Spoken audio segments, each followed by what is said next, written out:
તો આજે ચૈત્ર નવરાત્રિનું 8મું નોરતું છે ને આપણે જવાનું છે ને હરી પણ ઘરે આવી ગયા હતા. એ મારી યારે નખરા કરતા હતા અને બાપ દીકરી જો બે મસ્ત મજાના રમતા હતા. મેં લઈ લીધો મેકઅપનો ડબ્બો કેમ કે આપણે મેકઅપ કરીને તૈયાર થવાનું. ગટુ યાર બ્લેઝર પહેરી લીધું અને એ કે હું મારું બુટિયા મેં કીધું અમારું આખું ગ્રુપ ઘરે આવી ગયું હતું ને અડધા તૈયાર થયા હતા ને અડધા ન થયા. 1.5 ફૂટની આને પોગી ન થકતી તૈયાર થવામાં તો ઊંચી ચડીને મેકઅપ કરી દેતી. જો બધાય બ્લેક કલરના પહેર્યા છે અને મારે આનું પર બ્લેઝર પહેરવાનું છે હજી. હા, ગટુને કંઈ આવવાનું નહોતું કેમ કે ટ્રાફિક એટલું હોય. પપ્પા કે હવે હું વાર શીખે જાઉં ને એ કે ક્યારના હલ કરો. મેં કીધું કાંઈ વાંધો નહીં હાલો જાય.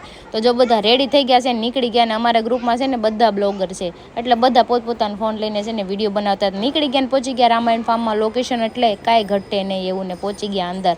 તમે અંદરનું જો વ્યૂ જો બહુ મસ્ત છે ને ત્યાં ગયા તો અમને ઘણા બધા ફ્રેન્ડ મળી ગયા. મારે 2 નંબર કર્યા. યસ યા ઓલવેઝ. અને જો અમારો ભાઈ છે આવેશ જોયો અને હરી અને આ મયુરભાઈ અને જો અમારા આ બધા ગ્રુપવાળા છે ને બધા નંગ છે ને પછી ઘડીક તો રેમાં ગરબા અને વચમાં છોકરા મને એમ થયું આને એક ફેરવીને ઢીકો મારું ક્યાંથી ના વચમાં ઘૂસી ગઈ.